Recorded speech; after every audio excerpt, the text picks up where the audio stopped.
In December 2024, the Pentagon approved something that made a lot of people sit up fast. It was a huge number, $7.8 billion. Not for a brand new jet, not for a fresh design. This money was set aside to rebuild and modernize a fighter that is already feared across the world, the F-22 Raptor. For almost 20 years, China and Russia have treated this jet like a nightmare. Now it is getting a major upgrade that could make it even harder to stop. This is not a small tune-up, it is a deep rebuild. New sensors that spot danger early, new stealth work that makes it harder to track, new weapons and new ways to fight. The part many people miss is how wide this change is. The upgrade is so broad that it starts to blur the old line between 5th generation and 6th generation fighters. And it is not a plan for later. It is happening now. The Air Force faced a hard choice. It could wait for the next big fighter, the future 6th generation program, and accept a risky gap in power for years. Or it could take the most dominant air-to-air platform it has and push it far past what anyone expected. The Air Force chose the second path. And when you spend almost $8 billion on a jet that was already elite, you do not get a simple upgrade. You create a major shift in what that jet can do. This moment matters because the F-22 force is small. The United States has about 143 combat-ready F-22s. That is it. It is a tiny fleet compared to other fighter types, but each one is built for air dominance.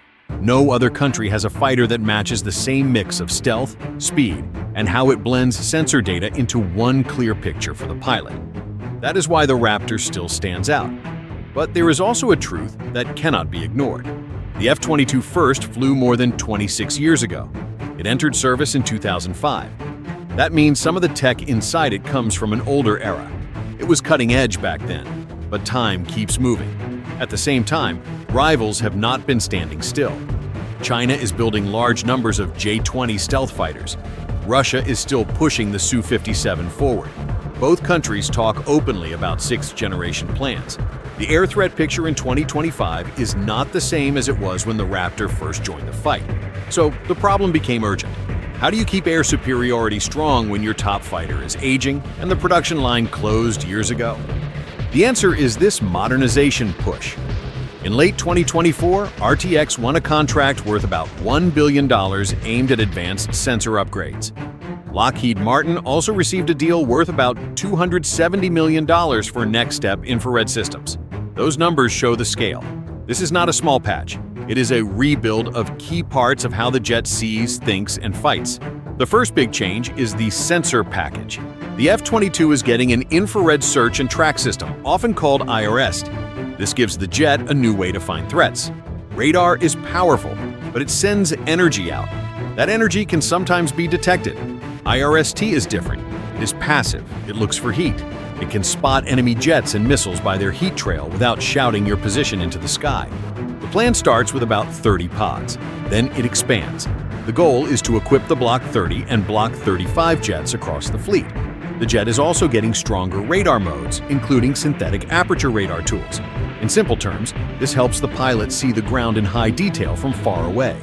It helps find and mark threats on the surface. It helps lock down where a target is with far better precision. It means the Raptor can watch the air and the ground at the same time while staying hard to detect. Next comes electronic warfare. Modern air combat is not only about speed and missiles. It is also about control of the signals in the air. Radars, radios, data links, missile seekers. The upgraded F-22 is getting a major overhaul in this area. The goal is to jam enemy radar better, disrupt enemy links, and confuse threats in ways that keep the jet alive. With these changes, the Raptor is not only a fighter, it becomes a powerful shield in the sky, able to protect itself and also help protect nearby friendly aircraft operating in high-risk areas. Now look at the cockpit. F-22 pilots are finally getting helmet-mounted displays. That may sound like a small detail, but it changes how a pilot fights. With a modern helmet system, a pilot can point sensors and weapons just by looking. No long steps, no heavy button work. If the pilot can see it, the jet can track it. If the jet can track it, the pilot can engage faster. That speed matters in a real fight where seconds decide everything. Communication is getting a big boost too. The original F-22 had limits in how it shared data with other aircraft. That is changing. The upgrade adds stronger two-way Link 16 sharing. It helps the Raptor work better with Air Force, Navy, Marine, and Allied forces. It helps the jet act as a coordinator in the air. The Raptor can spot threats first, then pass that picture to others, while staying quiet and hard to track. This is where the story gets even more important. The Air Force wants the F-22 to help direct future drones, often called collaborative combat aircraft. In this role, the Raptor becomes the lead player. It can guide drones that scout ahead, carry extra sensors, or even carry weapons. The jet can stay safer, while its unmanned partners take more risk. That turns one fighter into a small team, and it changes the math in the air. Range is also a major focus. The Air Force is developing low-drag external fuel tanks designed for the F-22. These are not normal drop tanks. They are shaped to reduce drag and protect stealth as much as possible. The goal is to extend range without giving up the jet's key edge. In the Pacific, distance is everything. If a jet can fly farther, stay longer, and still keep speed, it becomes much more useful in real war plans. Weapons are getting updated as well. The F-22 is set to receive the AIM-260, a new long-range air-to-air missile. This is tied to concern about China's PL-15 and other long-range threats. The AIM-260 is meant to push the fight back in America's favor. It gives the Raptor the ability to strike at long range while staying outside the enemy's best zone. All of these changes rely on software. The jet is getting steady software updates. New versions bring better ground mapping, stronger threat location tools, and smoother work with new weapons. In many ways, the Raptor is becoming a flying computer.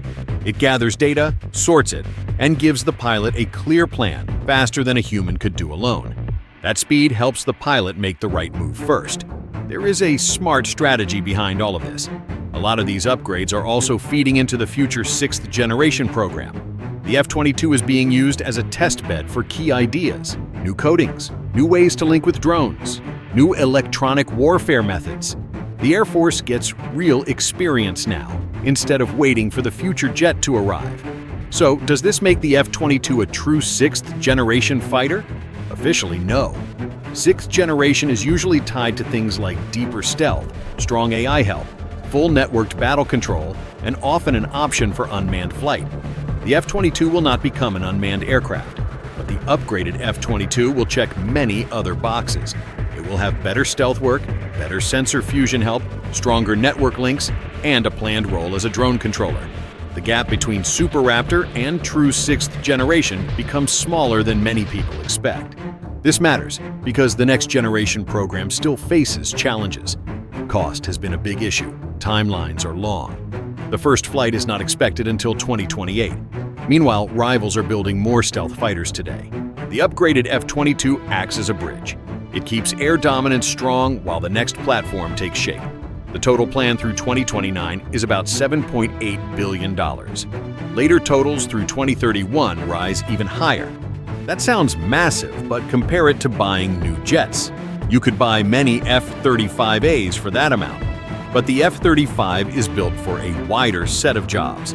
The F-22 is built for pure air dominance. It is faster, and in some areas it is even harder to detect. Upgrading the Raptor keeps that unique strength alive. If you break down the cost, it comes out to tens of millions per combat-coded jet. That is not cheap. But you are buying more than parts. You are buying better sensors, better range, better weapons, better links, and better survival in the most dangerous skies on Earth. This is not basic upkeep. This is a transformation. This also fits a new way of building air power. The Air Force is moving toward a high-low mix, a smaller number of top-level manned aircraft paired with larger numbers of lower-cost unmanned systems. In that model, the F-22 sits near the center. If one Raptor can direct 3 or 4 drones, one pilot can control a larger set of eyes and weapons. Drones can move forward and take risks. The manned jet stays back, safer, and directs the fight. That can cancel out an enemy's number advantage. And losing a drone, while painful, is not the same as losing a pilot and a rare fighter. Combat use also shows why the Raptor still matters. F-22s have flown real missions in tense regions. They have supported strikes, worked with stealth bombers, and helped draw out enemy air defenses. The jet has a strong record.